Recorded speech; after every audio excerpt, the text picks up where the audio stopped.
Setelah kehilangan satu kakinya, Retsu mencoba peruntungannya dengan masuk ke bidang olahraga tinju profesional. Untuk memulai ambisi barunya itu, langkah awal yang dilakukan Retsu yaitu mendatangi ke sebuah tempat latihan tinju. Setelah masuk ke tempat latihan, seorang pria tua datang mendatangi Retsu. Retsu yang melihat itu, tanpa basa-basi, langsung menundukkan kepala dan meminta pria tua tadi untuk melatihnya menjadi seorang petinju profesional. Dengan sedikit canggung, pria itu pun mengatakan bahwa asalkan membayar biaya bulanan, semua orang boleh berlatih di tempatnya.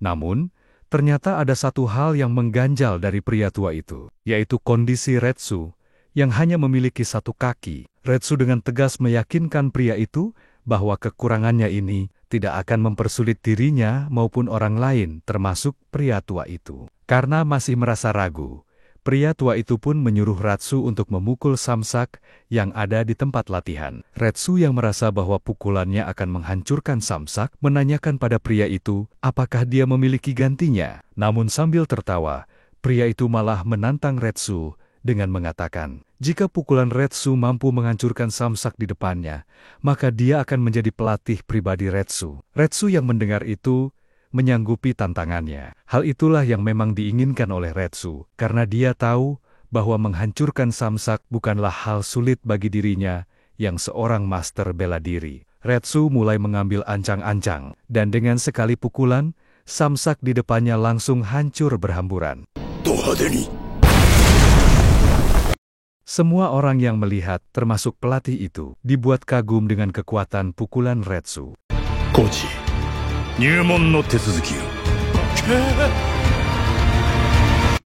Keesokan harinya, banyak sekali wartawan yang sedang berkumpul di tempat latihan tinju, tempat Retsu berlatih. Para wartawan itu sedang mewawancarai petinju profesional yang kebetulan sedang berlatih di tempat itu. Petinju ini adalah Akio Mani, seorang yang akan melakukan pertandingan, yang kebetulan berlatih di tempat yang sama dengan Retsu. Setelah sesi wawancaranya selesai, Mani melanjutkan latihannya. Namun, sesuatu yang aneh mengalihkan perhatiannya. Samsak yang hancur oleh tinjuan Retsu membuat Mani penasaran. Dia pun bertanya kepada pelatih, siapa yang melakukan pukulan itu. Pelatih lalu menunjukkan siapa orang yang membuat samsak latihannya menjadi hancur. Mani lalu meminta pelatih memanggil Retsu untuk diajak latih tanding dengannya. Awalnya Retsu menolak, karena Retsu berpikir bahwa Mani bukanlah lawan yang sepadan dengannya. Retsu khawatir apa yang dapat dilakukannya bisa membahayakan tubuh Mani. Namun dengan sedikit provokasi dari Mani, akhirnya Retsu pun menuruti permintaan Mani untuk sparring. Mereka berdua pun akhirnya bertanding. Retsu dengan kuda-kuda kungfunya, dan Mani dengan teknik bertahan khas olahraga tinju. Mani pun melancarkan serangan terlebih dahulu. Namun karena Retsu adalah seorang master bela diri, serangan itu dengan mudah dihindari olehnya. Retsu bahkan berhasil mendaratkan tinjunya ke wajah Mani, yang membuat Mani langsung jatuh terkapar. Semua penonton yang ada di sana pun kembali dibuat heran oleh Retsu. Mereka tidak menyangka bahwa juara dunia tinju langsung terkapar dalam sekali pukulan melawan pria yang baru saja memulai tinju. Pelatih yang melihat itu sedikit kesal pada Retsu. Terlebih, Retsu bukannya berlatih ketangkasan tinju seperti yang lain. Dia malah berlatih kuda-kuda dengan menghadap dinding berjam-jam. Mendengar argumen pelatihnya, Retsu dengan percaya diri menyanggahnya karena tanpa latihan ketangkasan tinju pun dia mampu membuat KO petinju profesional. Akio Mani mendatangi mereka dan meredakan suasana dengan mengatakan bahwa apa yang dikatakan Retsu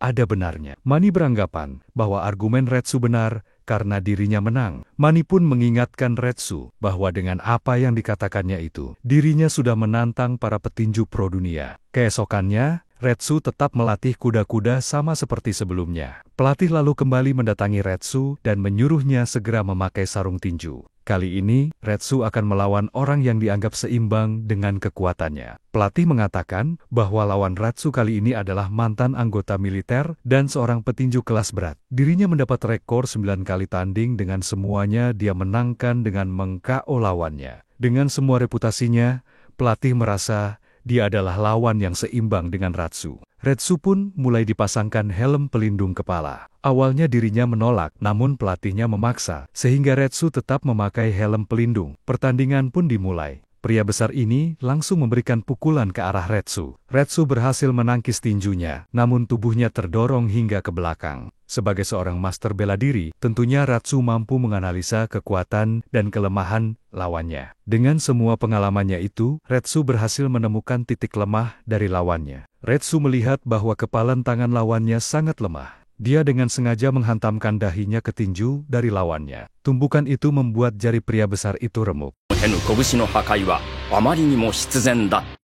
Retsu lalu membuat kuda-kuda bela diri dan mulai menghitung mundur. Dengan perlahan-lahan dia mendekati lawannya yang berdiri ketakutan. Retsu langsung mendaratkan tinjunya ke lengan pria besar itu yang berakibat tulang lengannya patah. Pelatih yang melihat kejadian itu kembali dibuat keheranan.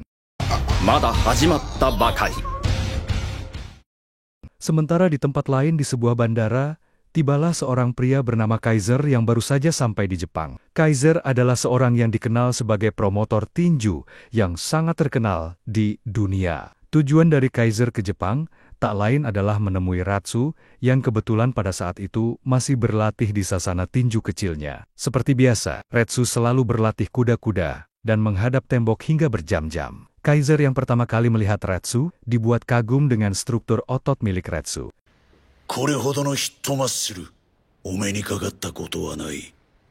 Kaiser lalu mencoba mengajak bicara Retsu, namun respon Retsu malah mengejutkan. Dia membentak Kaiser yang telah dianggap mengganggu latihannya. Melihat respon Retsu, Kaiser sempat terkejut, namun dirinya tidak marah dengan perlakuan Retsu. Dia langsung buru-buru minta maaf dan meminta Retsu menunjukkan kekuatan yang dimilikinya di depan dirinya langsung. Retsu yang mendengar itu berjalan meninggalkan Kaiser. Dia menuju sebuah rak yang menyimpan banyak sekali sarung tinju. Retsu lalu mengambil satu sarung tinju berukuran besar dan mulai memakainya. Dia kembali ke hadapan Kaiser dan melakukan kuda-kuda kungfu miliknya. Dia mulai mengayunkan tangannya. Dengan sekali ayunan, sarung tangan yang dipakainya hancur tertembus tinjunya. Semua orang yang berada di sana tertegun kagum dengan apa yang baru saja dilakukan oleh Retsu, tak terkecuali Kaiser yang tepat berada di depannya. Dia sangat paham bahwa apa yang baru saja dilakukan Retsu adalah hal yang sangat luar biasa. Semua petinju pun tahu bahwa sekalipun sarung tinju itu sangat usang, tidak mudah untuk menghancurkannya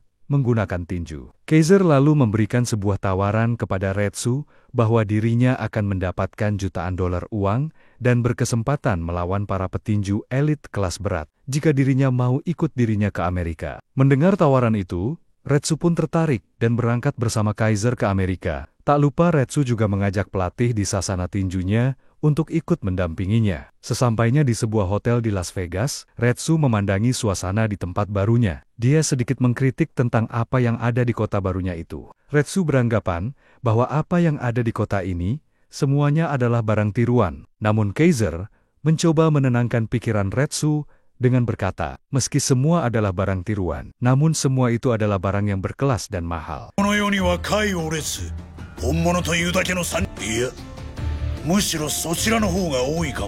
Selanjutnya, Kaiser mengajak mereka berdua untuk melihat sebuah pertandingan tinju. Ketika pertandingan selesai, Kaiser langsung melompat masuk ke ring dan mengambil mikrofon dari tangan announcer. Kaiser mulai memperkenalkan Retsu sebagai seorang master kungfu yang akan bertanding menantang petinju-petinju profesional. Petinju yang memenangkan pertandingan bernama Andrei Valev berteriak ke arah Kaiser. Dia marah karena Kaiser secara tiba-tiba masuk ke atas ring dan mengambil alih momen yang seharusnya menjadi miliknya. Kaiser lalu menjawab, jika dirinya telah membawa seorang petinju yang akan menghancurkan kekuatan dari para petinju-petinju kelas berat seperti dirinya. Andrei yang mendengar perkataan Kaiser dengan sinis berkata, bagaimana seorang pria yang bertubuh lebih kecil darinya, dengan hanya memiliki satu kaki, akan menghancurkan seorang mantan juara dunia seperti dirinya. Mendengar perkataan dari Andrei, Retsu mencoba memprovokasi Andrei dengan mengutip pepatah Jepang. Semakin besar badan seseorang, maka semakin kecil otaknya.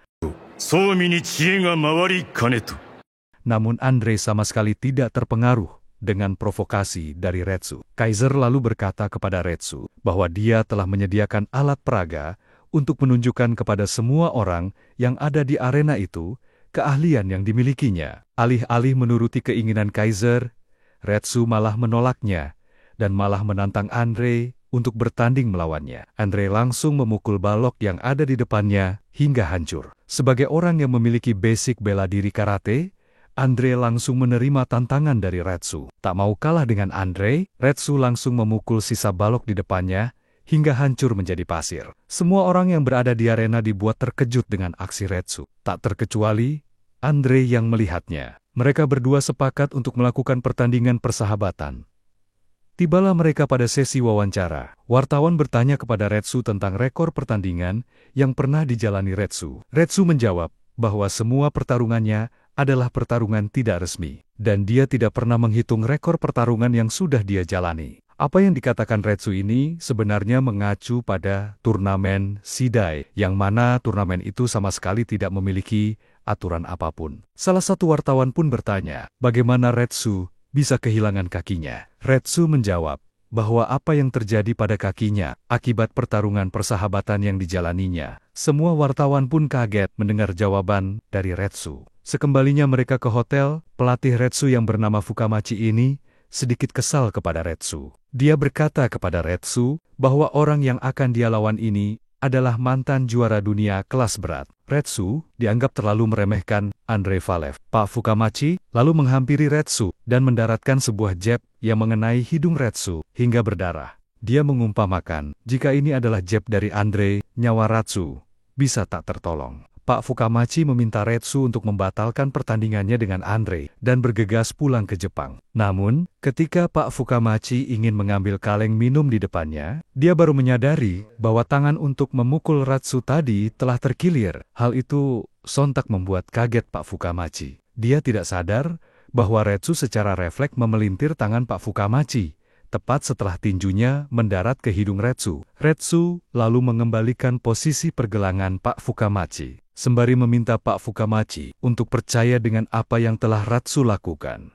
Keesokannya, hari yang dinantikan pun datang. Mereka berdua akan berhadapan di atas ring. Terlihat Retsu yang sedang berjalan menuju ke arah ring. Retsu masuk dengan cara melompat ke dalam ring. Di sana sudah menunggu seorang Andre yang terlihat marah dan ingin menyerang Retsu. Namun semua pemandangan itu sangat asing bagi Retsu. Retsu sadar bahwa semua yang dia lihat itu adalah gimik sebelum pertandingan dimulai. Mereka kini saling berhadapan. Melihat kelincahan Andre dengan badan sebesar itu, Retsu mulai menggunakan strateginya. Dia memilih berdiri di pojok ring, dengan posisi badan setengah berjongkok. Saat Andre mencoba memukul, Retsu dengan cepat langsung menutup mata Andre dengan tangannya. Retsu terus melakukan hal yang sama, hingga pada akhirnya, Retsu menghilang dari pandangan Andre. Tiba-tiba tangan kanan Retsu sudah menempel di pipi kiri Andre. Dengan sedikit dorongan saja, tubuh besar Andre langsung tumbang tak sadarkan diri. Retsu pun telah dinyatakan menang KO atas Andrei Valev. Meski ini adalah pertandingan pertamanya dalam dunia tinju, namun kemampuan bela diri yang dimiliki Retsu sangat membantu dalam pertarungannya. Dengan kemenangannya atas Andrei Valev, Retsu kini berhak mendapatkan uang dalam jumlah yang banyak. Kaiser sebagai promotor langsung menyerahkan sendiri uang cash kepada Retsu. Namun apa yang dilakukan Kaiser ini ternyata membuat Retsu marah. Dia tidak suka cara Kaiser memberikan uangnya kepada Retsu. Retsu menyuruh Kaiser untuk memasukkan uangnya ke dalam koper terlebih dahulu. Setelah itu, baru diberikan kepadanya.